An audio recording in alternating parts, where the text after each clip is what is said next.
Donc, salam alaikum, bonjour à tous. Je suis vraiment ravie d'être parmi vous aujourd'hui. Et je tiens à remercier le laboratoire Sun Pharma de m'avoir donné cette occasion. Et nous allons voir aujourd'hui la prise en charge du diabète de type 2 de façon générale.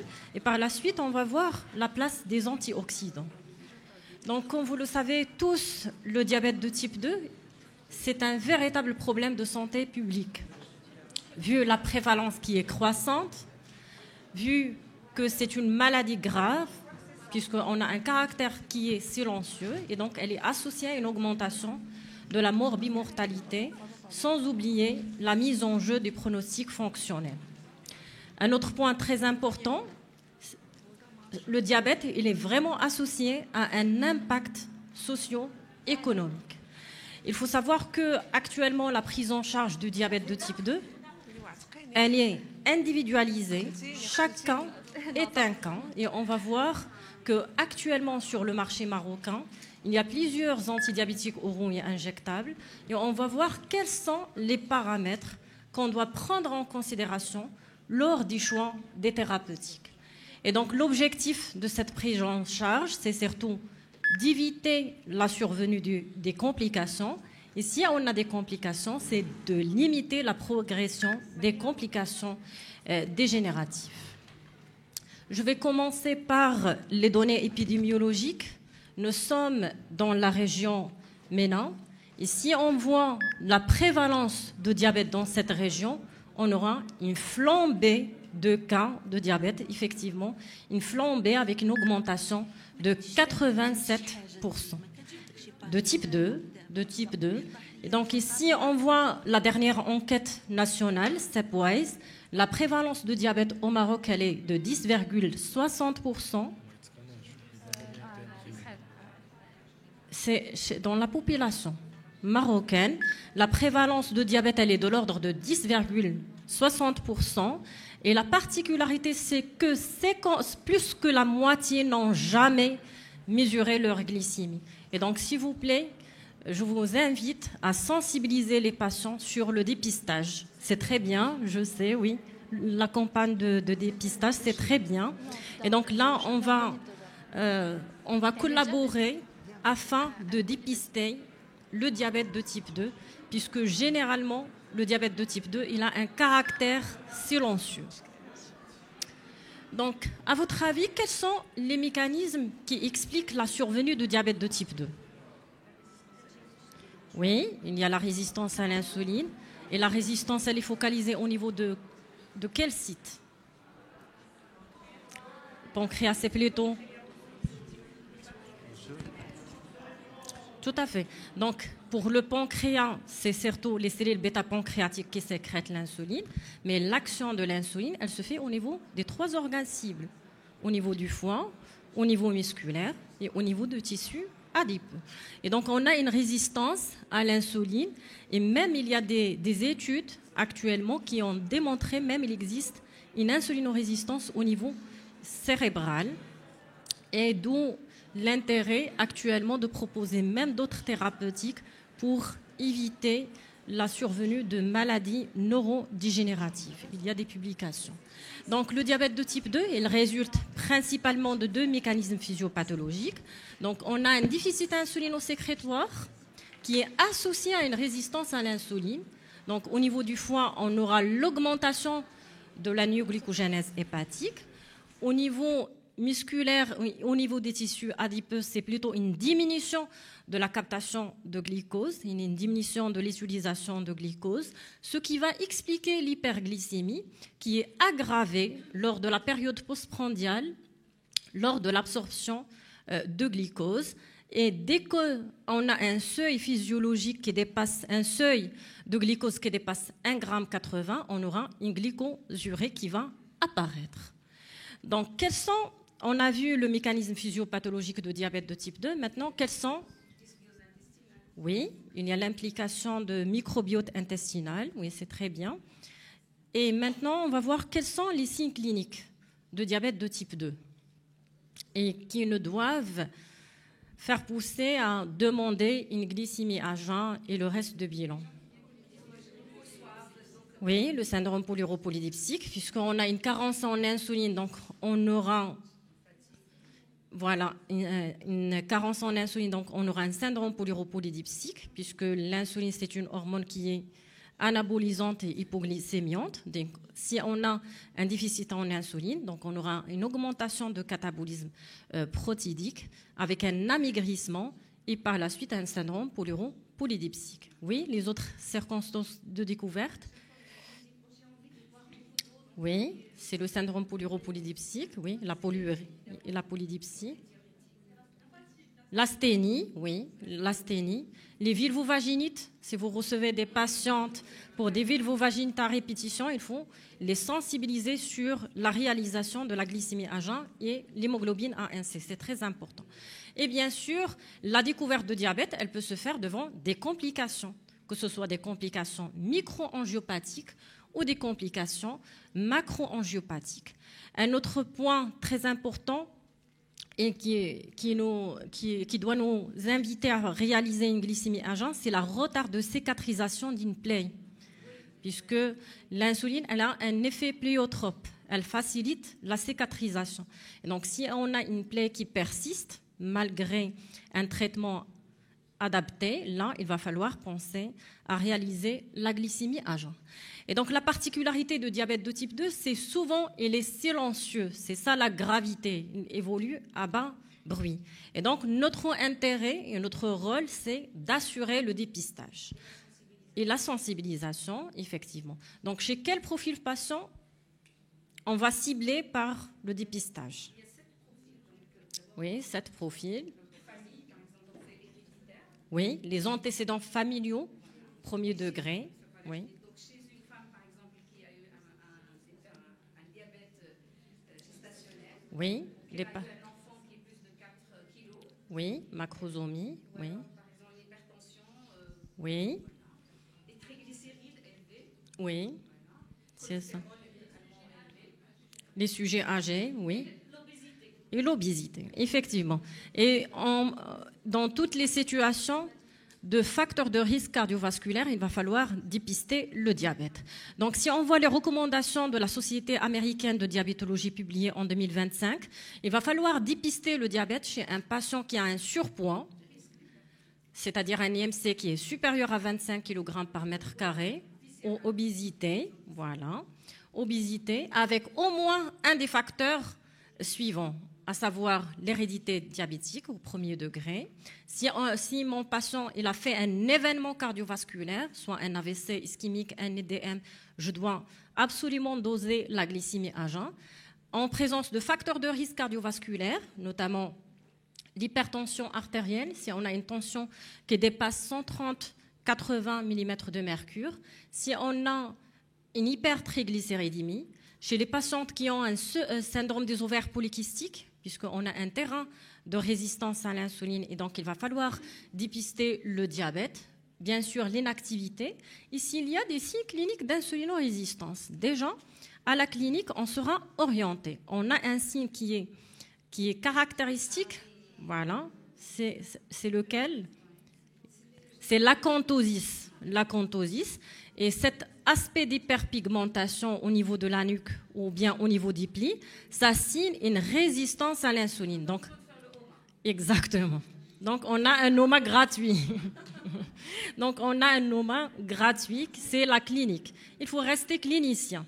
Déjà, si on a cette hyperpigmentation, ça signe un dépôt d'insuline au niveau des kératocytes. Et donc, mon patient, il a déjà... Pas vraiment, non. Pas vraiment, non. C'est au niveau de la nuque, au niveau des plis. Des plis, voilà. Donc, ça signe déjà une résistance à l'insuline. Le deuxième signe clinique, c'est l'obésité androïde. Normalement, chez les patients, on doit mesurer le tour de taille.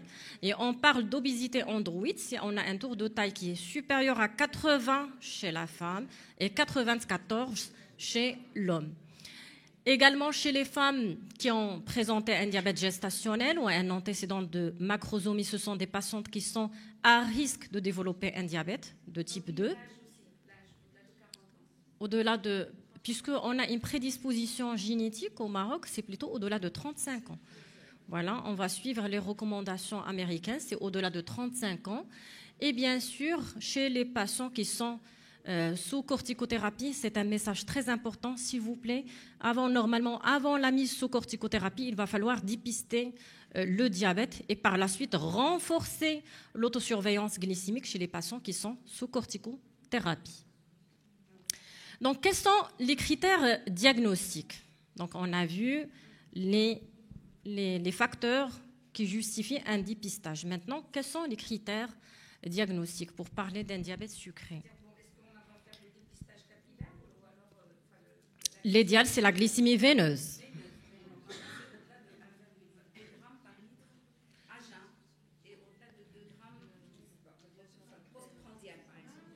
En général, pour la glycémie à jeun, c'est 1,26 g.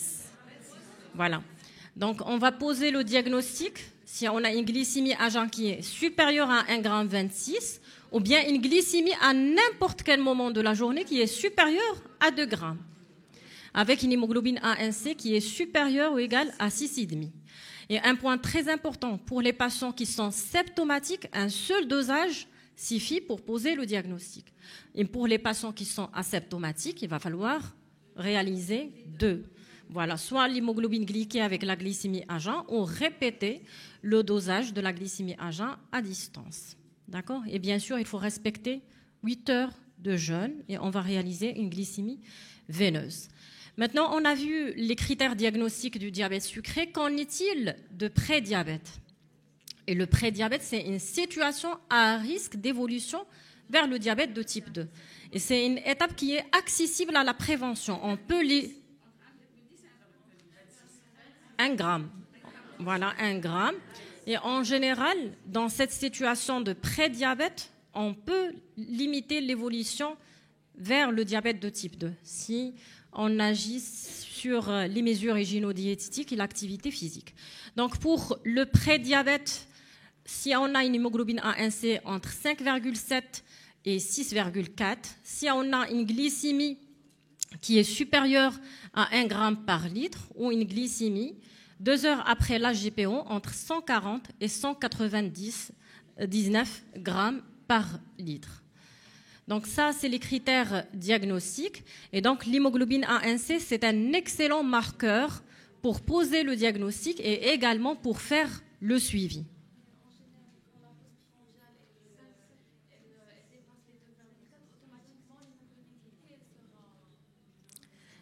En général, on ne fait pas de glycémie pour se prendre. C'est une glycémie à n'importe quel moment de la journée. À n'importe quel moment de la journée, si elle est supérieure à 2 g par litre, ça pose le diagnostic.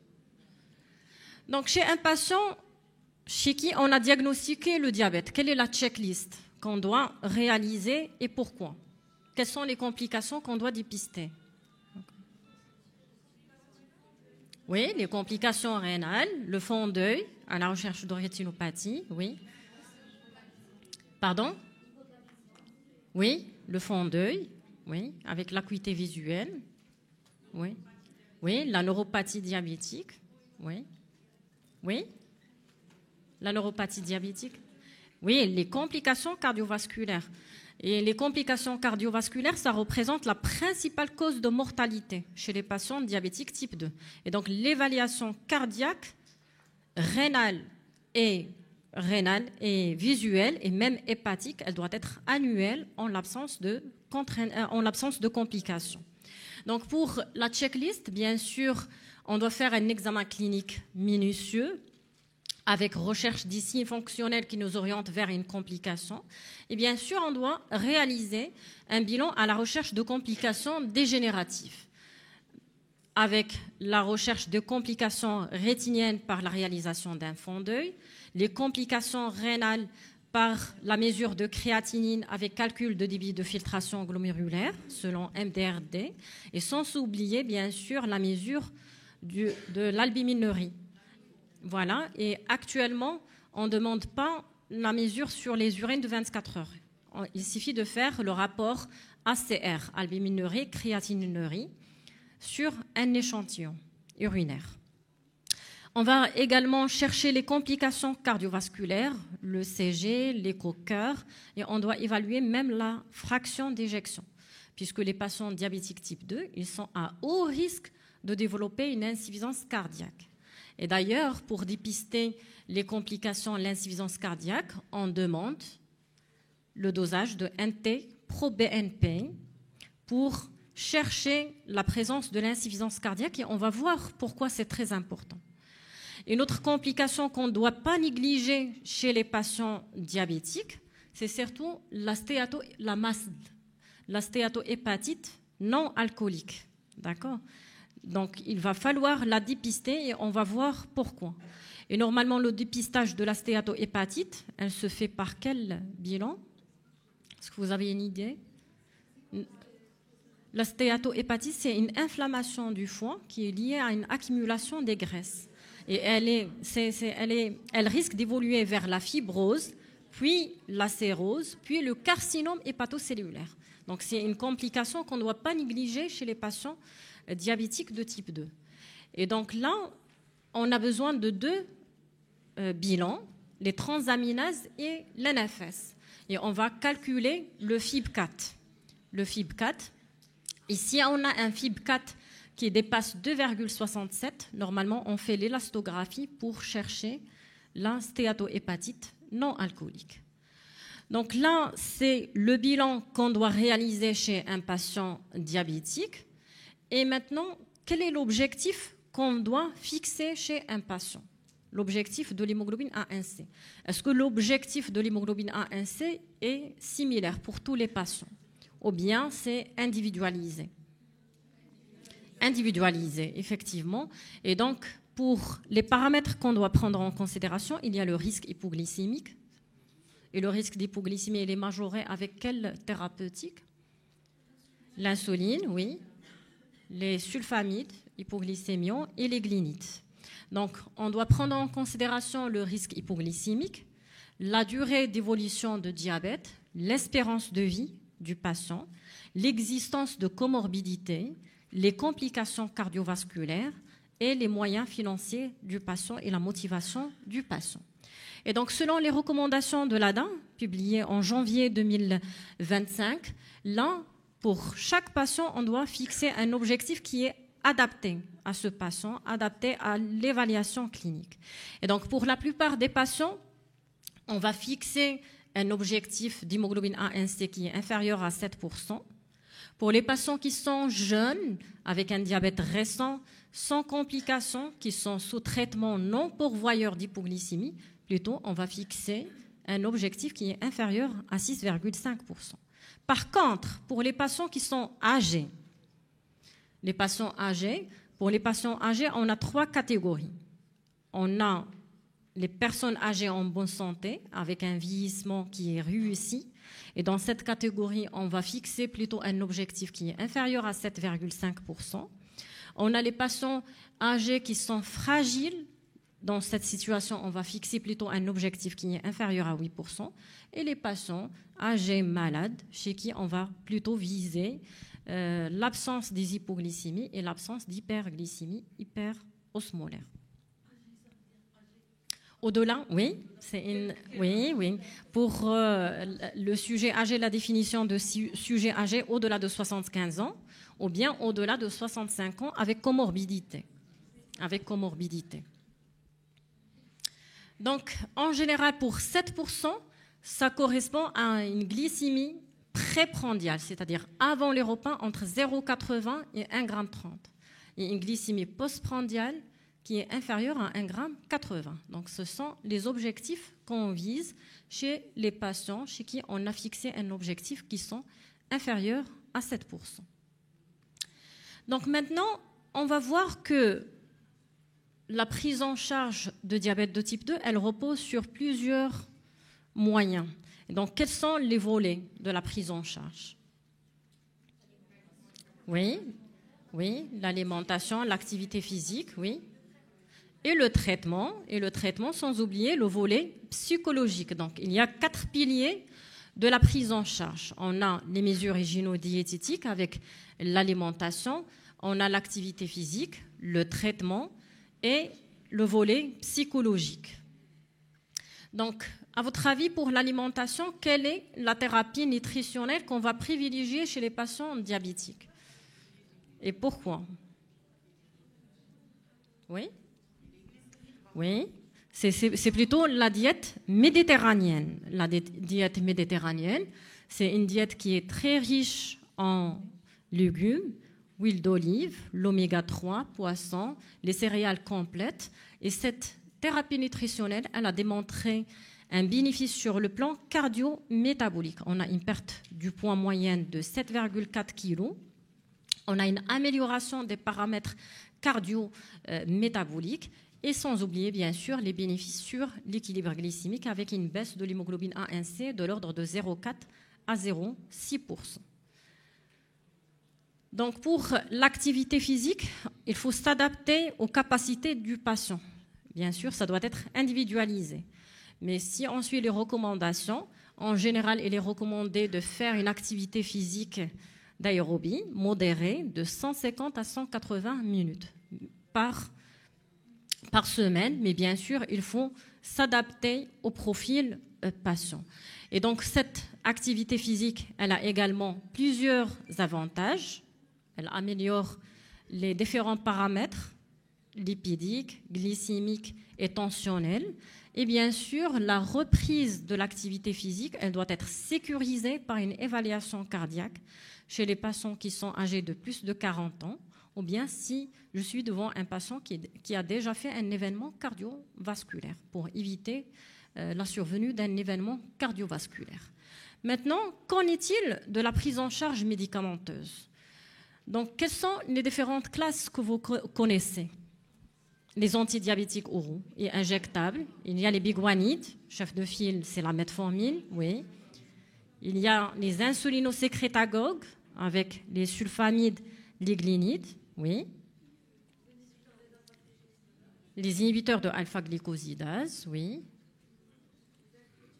Les incrétilomimétiques, c'est... Oui, les analogues de GLP-1. Les analogues de GLP-1, donc c'est la thérapie des incrétines. On a les incrétilomimétiques et les incrétilomodulateurs. C'est les inhibiteurs de la DPP4 et on a les agonistes de GLP-1. D'accord? Et en plus d'une nouvelle classe, c'est les inhibiteurs de SGLT2. Donc, pour les thérapeutiques, on a la metformine qui agit essentiellement sur la résistance à l'insuline. Et c'est généralement le traitement qui est prescrit en première intention chez les patients diabétiques. On a les insulinosécrétagogues qui stimulent l'insulinosécrétion, notamment les sulfamides, liglinides. Et on a les médicaments qui agissent via la voie des incrétines. C'est quoi les incrétines? Est-ce que vous avez une idée? Les incrétines, ce sont des hormones intestinales qui sécrètent l'insuline et inhibent la sécrétion de glycagon. Et donc, soit on va inhiber l'enzyme qui dégrade les incrétines, c'est les inhibiteurs de dipeptidylpeptidase 4, soit on va fabriquer des agonistes qui résistent à l'action de l'enzyme. Ce sont les agonistes de GLP-1. On a comme autre classe thérapeutique, on a les inhibiteurs de SGLT2. Et quel est le mécanisme d'action des inhibiteurs de SGLT2? Oui, effectivement, il inhibe la réabsorption de glucose. Et donc, pour la pratique, en général, en l'absence de contre-indication, on prescrit la metformine. Mais avec la metformine, on doit prendre en considération d'autres paramètres pour ajuster le traitement. Donc, quels sont les paramètres qu'on doit prendre en considération? Le poids, l'âge, oui. Oui. Poids, oui. Mis à part le régime. Là, c'est un patient qui est sous metformine. Je dois intensifier son traitement. Comment je vais choisir? J'ai plusieurs thérapeutiques. À votre avis? Oui? Oui, il y a le risque hypoglycémique, oui. Le problème gastrique, oui. Oui. La fonction rénale, effectivement. Et cardiaque, effectivement. Donc, un point très important, c'est depuis 2016, il y avait un changement de paradigme dans la prise en charge des patients diabétiques type 2. Initialement, on s'est focalisé sur la baisse de l'hémoglobine A1C. Et maintenant, on va prendre en charge le patient dans sa globalité, d'accord ? En prenant en considération le statut cardiovasculaire, c'est pourquoi on fait l'évaluation cardiaque, et le statut rénal, mais également le statut hépatique. Donc, pour simplifier, comme ça, vous allez comprendre les ordonnances de vos patients et sensibiliser les patients et les orienter vers leur médecin pour un éventuel changement thérapeutique. Donc, pour les patients qui ont déjà fait un événement cardiovasculaire, c'est-à-dire ils ont fait un EDM, un AVC ischémique ou bien une artériopathie, une occlusion des artères des membres inférieurs. Donc, ce sont des patients qui sont classés en prévention secondaire. Et donc, chez ce profil patient, on doit privilégier des thérapeutiques qui ont démontré des bénéfices sur le plan cardiovasculaire, avec une diminution de la mortalité cardiovasculaire. Et les classes thérapeutiques qui ont démontré, grâce à des essais randomisés contrôlés, de haut niveau de preuve, une protection cardiovasculaire, c'est quelle classe ? Les agonistes de GLP-1, effectivement, et les inhibiteurs de SGLT2. D'accord ? Donc, selon les recommandations de l'ADA 2025, là, chez les patients qui ont déjà fait un événement cardiovasculaire ou chez des patients qui sont à très haut risque cardiovasculaire, on donne soit l'inhibiteur de SGLT2, soit l'agoniste de GLP-1. D'accord ? Pour les patients qui ont fait un problème d'insuffisance cardiaque, là, plutôt, on va privilégier les inhibiteurs de SGLT2. Et maintenant, les inhibiteurs de SGLT2 sont utilisés comme traitement d'insuffisance cardiaque, en dehors du diabète. Et même pour la maladie rénale chronique, puisqu'il y avait des essais randomisés contrôlés qui ont démontré des bénéfices sur le plan insuffisance cardiaque et sur le plan rénal. Donc, chez les patients qui ont une maladie rénale, c'est les inhibiteurs de SGLT2 ou les agonistes de GLP-1 qui ont démontré des bénéfices sur le plan rénal, notamment le semaglutide, qu'on n'a pas au Maroc, mais bientôt, je pense, il sera commercialisé. Et pour les autres patients qui sont en prévention primaire, sans maladie rénale chronique, là, on doit prendre en considération surtout le poids. Donc, pour un patient, par exemple, diabétique type 2 obèse, là, on va privilégier soit un agoniste de GLP-1 ou un inhibiteur de SGLT2, puisque avec ces classes thérapeutiques, il y avait une perte de poids. Et actuellement, les agonistes de GLP-1, ils sont utilisés comme traitement de l'obésité en dehors du diabète. Donc, un autre point très important, il faut chercher la stéatohépatite, c'est très important. Et pourquoi ? C'est pour donner un traitement qui a démontré des bénéfices sur la stéatohépatite, notamment les agonistes de GLP-1. Donc là, c'est l'approche. Est-ce que c'est clair ? Donc, s'il vous plaît, je compte sur vous pour sensibiliser les patients et pour orienter les patients chez les médecins traitants pour un éventuel changement de thérapeutique. Donc maintenant, on va rentrer dans le vif du sujet et on va voir quelle place pour les antioxydants. Et avant de répondre, oui, est-ce qu'il y a une question ? Ah, oui. Pardon. Donc, quelle place pour les antioxydants ? Et avant de répondre à cette question, je vais vous poser la question suivante. Quelle est la définition de stress oxydatif ? Oui, effectivement, c'est une forme d'agression cellulaire qui est liée à l'augmentation des radicaux libres qui sont normalement neutralisés par les antioxydants.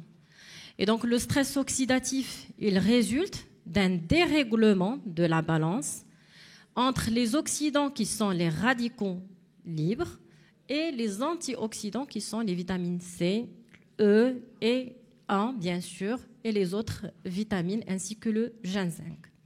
Et donc, ces radicaux libres, l'accumulation des radicaux libres, elle entraîne des lésions cellulaires et donc elle perturbe le fonctionnement cellulaire et elle pourrait même induire des altérations au niveau des constituants de la cellule, notamment l'ADN, les protéines, les glucides, les lipides. Et donc, on aura des destructions cellulaires avec des anomalies fonctionnelles et un vieillissement précoce des cellules.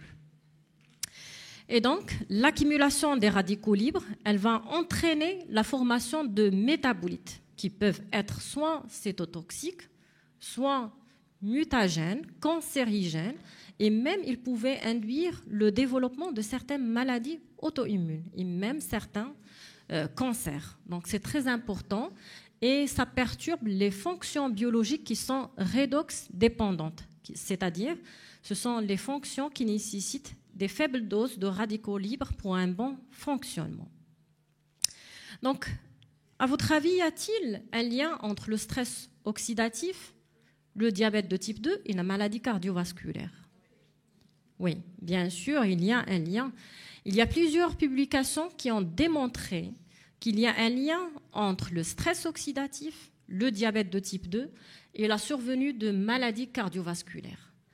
Et l'exposition des mitochondries à des agressions diabétogènes, à savoir l'accumulation des acides gras libres, l'inflammation de bas grade, l'hypoxie, va déclencher une cascade de réactions avec formation des radicaux libres. Et ces radicaux libres vont induire le développement de diabète par deux mécanismes. Donc, on aura une action sur la résistance à l'insuline. Là, on a une dysfonction mitochondriale avec une diminution de l'expression des transporteurs de glucose au niveau des cellules. Et donc, on aura une diminution de la captation de glucose et l'utilisation de glucose au niveau des organes cibles. Un autre point très important, ce stress oxydatif, il bloque le fonctionnement des cellules bêta pancréatiques. Et donc, ça pourrait perturber la sécrétion de l'insuline. Et donc, le stress oxydatif va induire un état d'insulinorésistance avec une insulinorésistance qui est localisée au niveau hépatique, musculaire et au niveau des tissus adipeux. On aura un déclin des fonctionnements des cellules bêta et bien sûr une insulinorésistance qui s'installe au niveau des tissus adipeux avec même l'exposition à la prise de poids par la suite.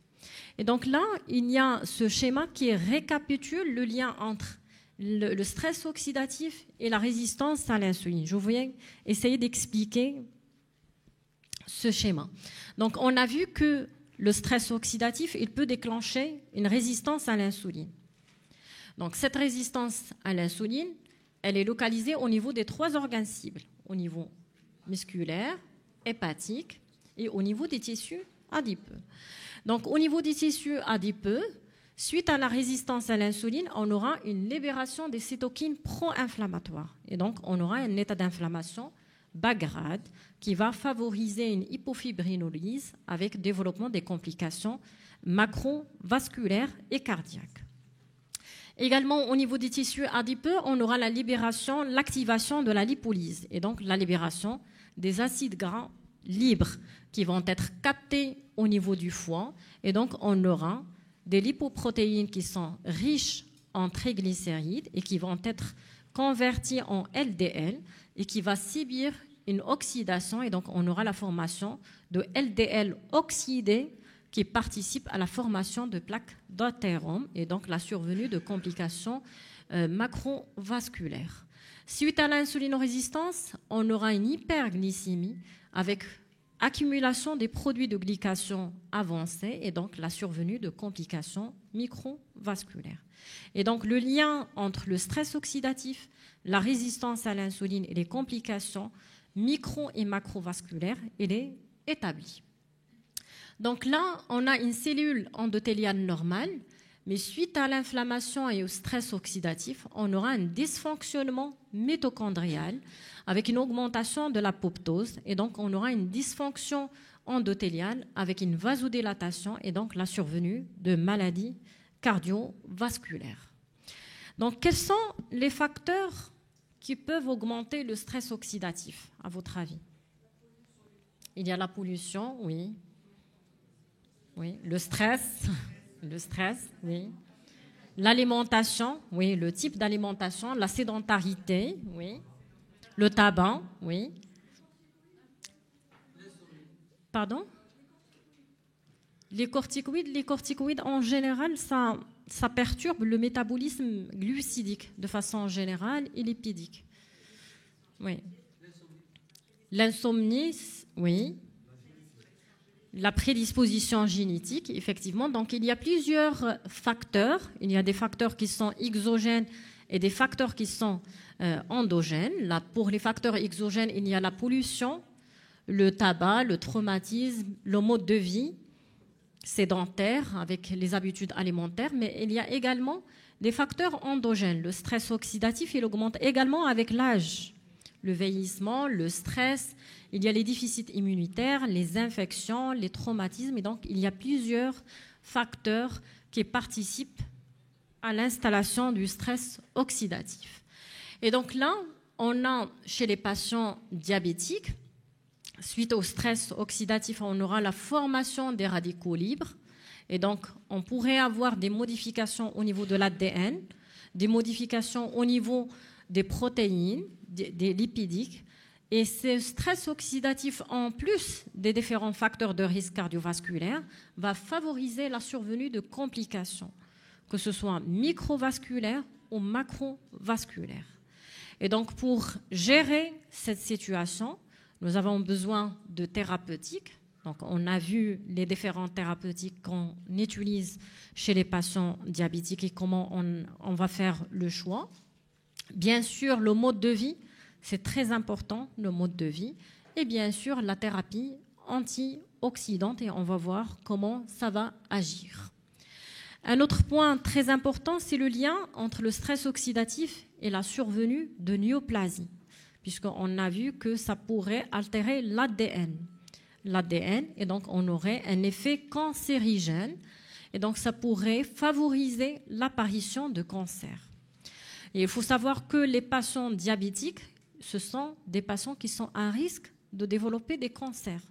Et donc, à votre avis, quels sont les différents cancers qui sont fréquents chez les patients diabétiques? Oui, le pancréas, le sein, oui, le côlon, prostate, oui. C'est surtout les cancers, d'après cette revue systématique de la littérature, c'est surtout le cancer pancréatique, le cancer colorectal, mais également les cancers hormonodépendants, l'ovaire, prostate, sein, le col. Et donc, chez les patients diabétiques, on aurait une augmentation de l'incidence des cancers, et ceci pourrait être expliqué en partie par le stress oxydatif et la résistance à l'insuline. Un autre point très important chez les patients diabétiques, c'est qu'on a une majoration de risque infectieux. Et d'ailleurs, lors de la pandémie Covid-19, vous avez constaté que les patients diabétiques type 2 étaient prédisposés à faire même des infections sévères. Et donc, il y a, d'après plusieurs publications, il y a une majoration des hospitalisations et de la mortalité par des causes infectieuses chez les patients diabétiques. Et donc, il faut savoir que l'état nutritionnel, il influence le système immunitaire. C'est très important. Et donc, dans cette étude, ils ont comparé les patients normaux versus les patients d'Unitri. Et vous voyez ici que chez les patients d'Unitri, en vert, il y avait une augmentation de risque de sepsis et une augmentation de risque de la mortalité. Et donc, le statut nutritionnel, c'est très important pour renforcer et booster le système immunitaire. Donc, y a-t-il des solutions pour réduire le stress oxydatif, à votre avis? Oui, le mode de vie, effectivement, le sport. Et le sport de quel niveau? Niveau modéré. Il y en a les sports haut niveau, au contraire, ça déclenche le stress oxydatif. Ça déclenche le stress oxydatif, oui. Il y a le mode de vie, oui. Oui. Pardon? Oui, alimentation bien équilibrée. Un bon sommeil, oui, effectivement, un bon sommeil. Donc, il y a des solutions, effectivement, pour réduire le stress oxydatif. Notamment, on va privilégier une activité physique modérée, une alimentation saine, c'est très important. Il faut lutter contre les différents facteurs de risque cardiovasculaire et éventuellement proposer des compléments alimentaires à base des antioxydants. Il faut savoir que les antioxydants, ils sont présents dans notre alimentation et notamment dans la diète méditerranéenne, puisque cette diète, elle est très riche en polyphénol, qui est présent dans l'huile d'olive, les fruits, les légumes, les céréales complètes. Et les polyphénols, ils exercent une activité antioxydante. Effectivement, une activité antioxydante. On a un bon apport en fibres qui va limiter la résistance à l'insuline et inhiber l'absorption intestinale de cholestérol. On a les phytostérols qui contrôlent l'absorption intestinale de cholestérol. Et donc, la diète méditerranéenne, c'est une diète qu'on doit recommander et qu'on doit suivre tous ensemble pour essayer de minimiser le stress oxydatif. Un autre point très important dans cette publication récente, la diète méditerranéenne, elle était associée à un effet protecteur contre les cancers, puisqu'elle a une action antioxydante, une action anti-inflammatoire. Et donc, on a vu que chez les patients diabétiques, on a une augmentation de l'incidence des cancers.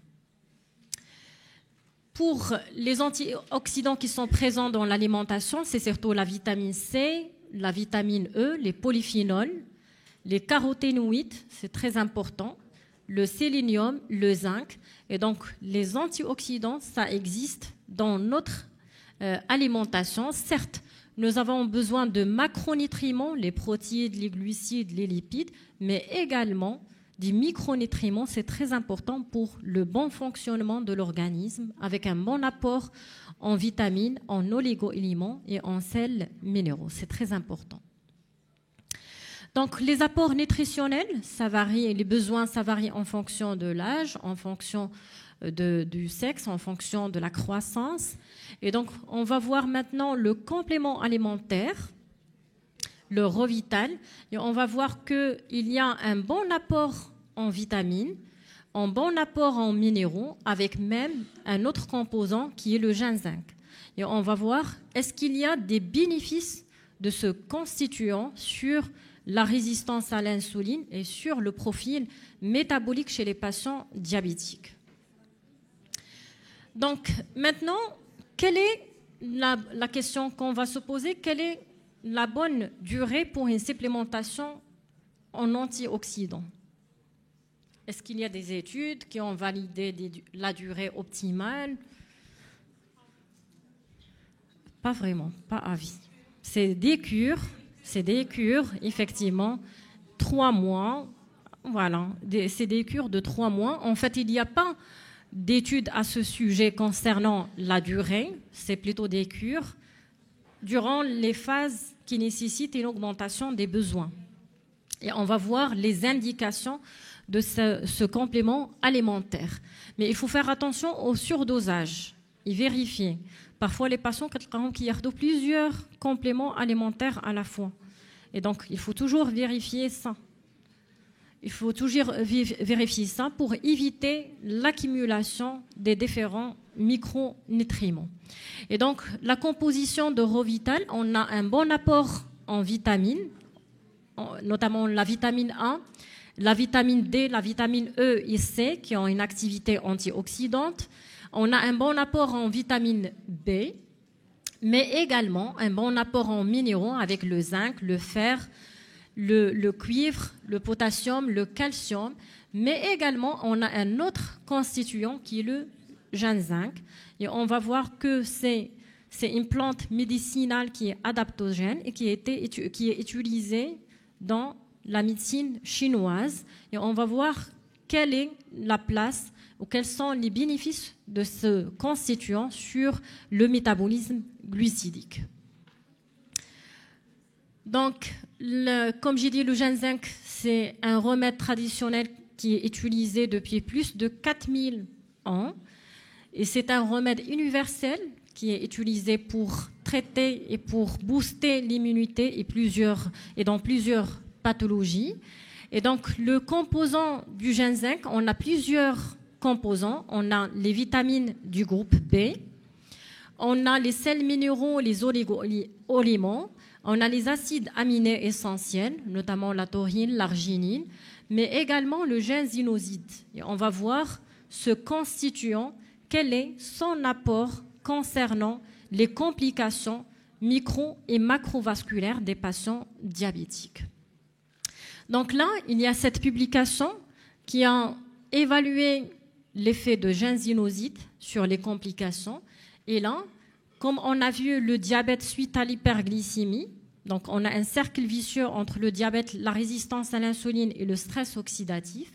Et donc le ginsénoside, dans cette publication, il a démontré des bénéfices, que ce soit sur la réduction de stress oxydatif, sur l'amélioration de la sensibilité à l'insuline et la réduction de la résistance à l'insuline, mais également un effet sur les marqueurs de l'inflammation. Donc, il y avait une réduction des marqueurs de l'inflammation.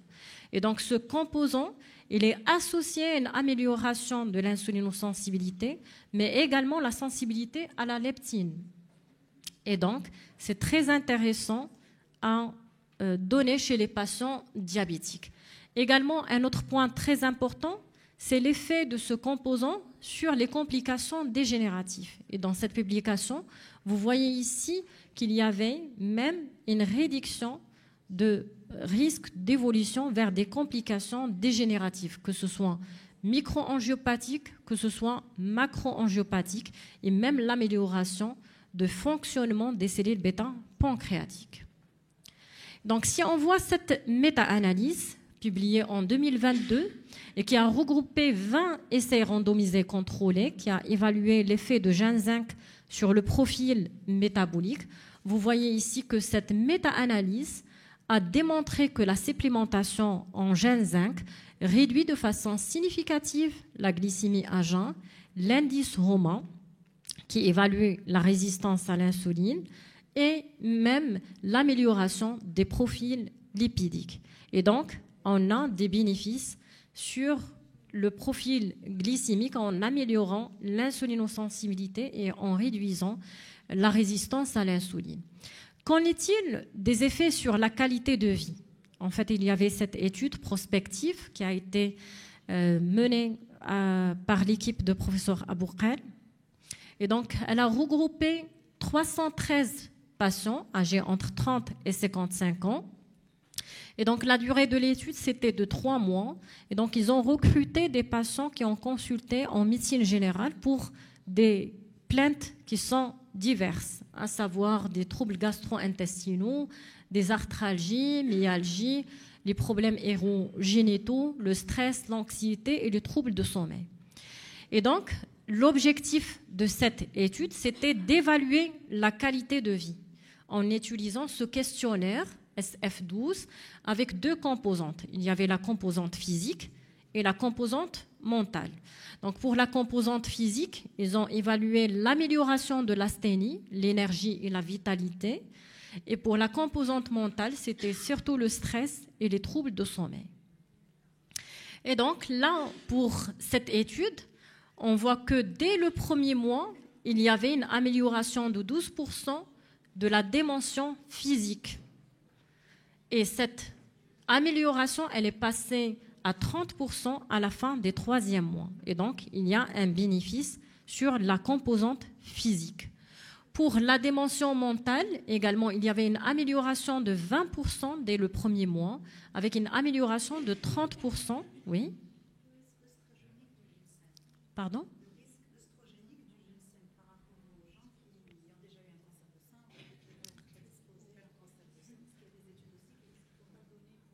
On va voir le profil patient chez qui il ne faut pas donner. Mais par contre, chez les patients qui sont suivis pour une pathologie néoplasique, c'est au contraire, ça va booster l'immunité. Oui. D'oestrogène. Oui. Scientifiques, par rapport au risque justement de développer un cancer d'endomètre ou de sein. Sarah, j'ai pas cette information. Il y avait des publications bien pour sûr. dire la vérité. J'ai pas cette information. Mais en général, chez les patients qui sont sous chimiothérapie, ça permettrait d'améliorer et d'augmenter les Oui, exactement. Ça...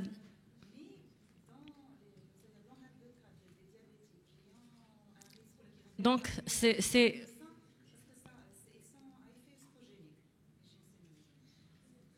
C'est surtout les perturbateurs endocriniens qui ont un effet oestrogène-like. D'accord. Alors, je vais chercher pour voir. Mais en général, c'est surtout dans les cancers du sein avec l'expression des récepteurs aux oestrogènes. Mais s'il n'y a pas d'expression des récepteurs d'oestrogènes, ça ne pose pas un problème. C'est surtout dans cette situation, il faut sensibiliser les patients sur le dépistage des cancers mammaires. Et bien sûr, si vous avez une patiente avec un cancer mammaire avec expression des récepteurs, là, on va faire des précautions. Et on va voir chez quel profil patient. Ce n'est pas que tous les patients diabétiques, mais on va voir chez quel profil patient il faut éviter ce traitement. D'accord ? Et on va voir bien sûr les indications. Donc, quelles sont les indications de la substitution de ce complément alimentaire dans votre pratique? Oui, les patients asthéniques, oui, effectivement. C'est les situations où on a une activité physique intense, le sport de haut niveau, oui.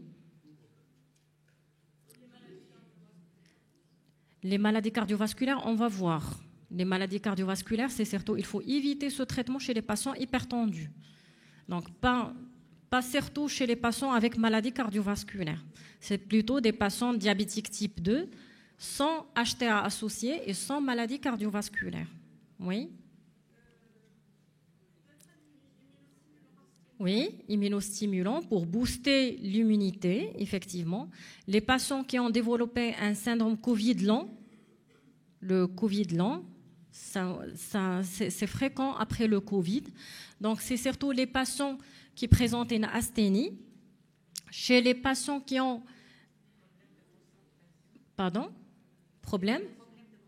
Les problèmes de concentration, ça stimule mémoire, effectivement, ça permettrait de booster l'immunité et surtout durant la période hivernale, c'est très important pour réduire le risque infectieux et surtout le risque d'infection respiratoire.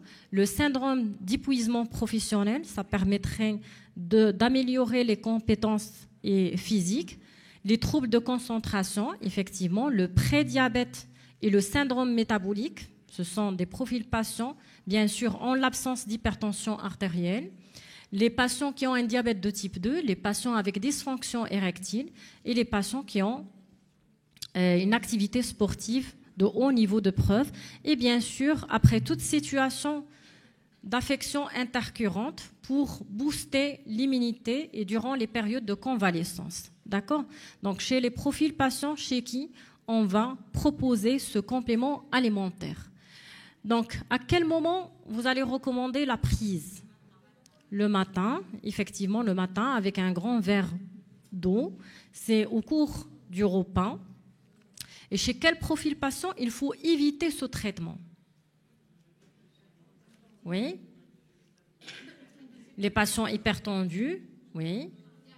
Les patients cardiaques, les patients qui sont sous antiagrégants plaquettaires, ça majore le risque hémorragique, donc il faut faire attention. Les patients qui sont sous antiagrégants plaquettaires ou bien sous les AVK. Les insuffisances rénales, pas vraiment, non. Quel profil patient ? Les femmes enceintes, effectivement, le gène sinusoïde, il a un problème tératogène et donc ça peut provoquer des effets tératogènes. Donc il faut éviter ce traitement chez les femmes enceintes et chez les femmes allaitantes. Et bien sûr, chez les patients qui ont un trouble de rythme ou les patients cardiaques. Donc, c'est surtout un profil patient particulier chez des patients diabétiques type 2, sans complications cardiovasculaires, des patients qui ont un prédiabète avec un syndrome métabolique sans HTA associé ou bien sans problème de trouble de rythme cardiovasculaire. Et là, je vais vérifier l'indication. C'est docteur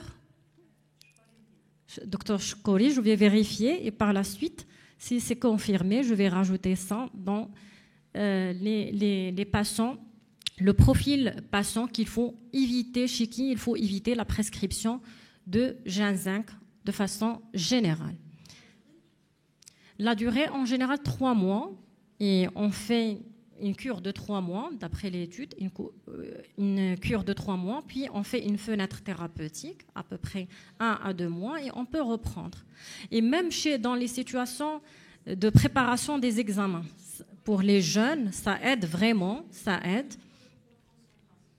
Oui, les troubles de concentration, et même dans les situations stressantes. Personnellement, je le prends durant les périodes stressantes. Donc, si on veut récapituler pour ce complément alimentaire, là, on a un bon apport en vitamines, ce qui aide à réduire la fatigue, le renforcement de l'immunité. Ça permettrait de participer à la croissance osseuse grâce à la vitamine D. Et on pourra le donner chez l'enfant à partir de quel âge ? 12 ans. En général, c'est 12 ans.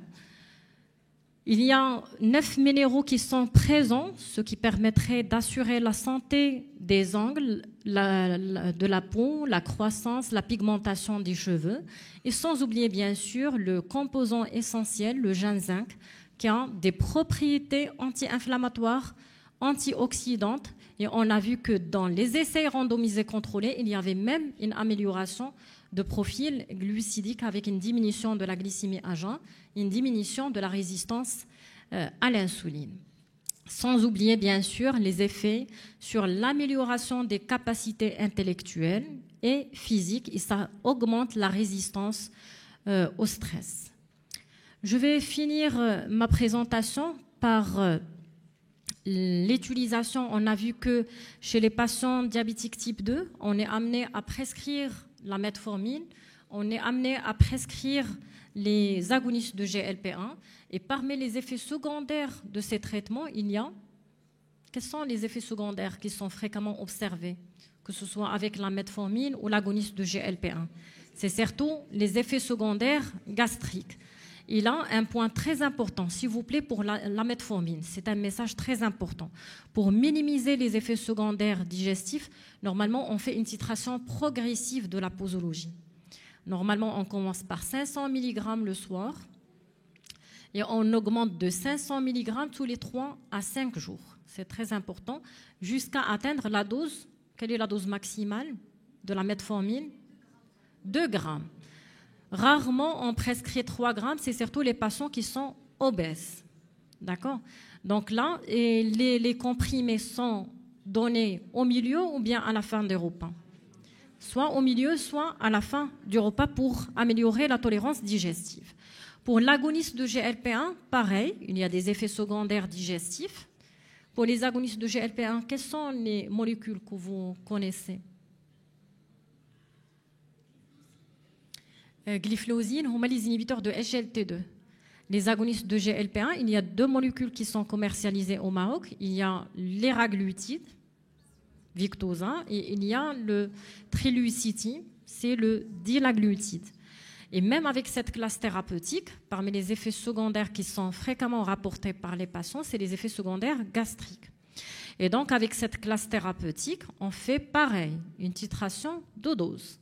Pour Victoza, généralement, on commence à 0,6 mg par jour en sous-cutané pendant une semaine, puis on augmente la dose à 1,2. Si le patient tolère, on peut passer à 1,8. D'accord? Et bien sûr, il y a des messages très importants qu'il faut donner aux patients pour améliorer la tolérance digestive avec l'agoniste de GLP-1. Quels sont ces messages? Il faut manger moins gras, moins épicé, et lors de l'initiation de traitement, on préconise généralement de réduire la portion alimentaire de 50%. Et bien sûr, une bonne hydratation. C'est très important. Et donc, si on a des troubles digestifs qui persistent, dans ce cas-là, on pourra avoir un EPP, effectivement, soit on pourra donner les différents EPP, mais pour les patients qui sont sous clopidogrel, il faut faire attention. Il y a des interactions avec les EPP qui sont métabolisées par le cytochrome P450. Et donc, non, metformine, non. C'est surtout l'agoniste de GLP-1. Et donc, en cas de clopidogrel, en cas d'association de prise de clopidogrel, plutôt, on va privilégier des EPP qui ne sont pas métabolisés par le cytochrome P450, notamment le rabéprazole. D'accord ? Pour les inhibiteurs de SGLT2, les glyphlosines, l'empagliflozine et la dapagliflozine, quels sont les messages qu'il faut donner aux patients ? Puisque ça augmente, ça inhibe la réabsorption de glucose et donc ça va augmenter le risque d'infection urinaire et surtout les infections génitales, les vulvovaginites, puisque ça augmente la glycosurie et ça augmente la natriurése. Et donc, comme message très important qu'il faut dire à ces patients, il faut assurer une bonne hydratation, d'accord ? Il faut bien boire, il faut assurer une bonne hygiène intime, d'accord ? C'est très important pour minimiser les effets secondaires, notamment les vulvovaginites et le risque d'infection urinaire. D'accord ? Donc, est-ce que vous avez des questions ? Et là, je tiens à vous remercier, mais avant, est-ce que vous avez des questions ?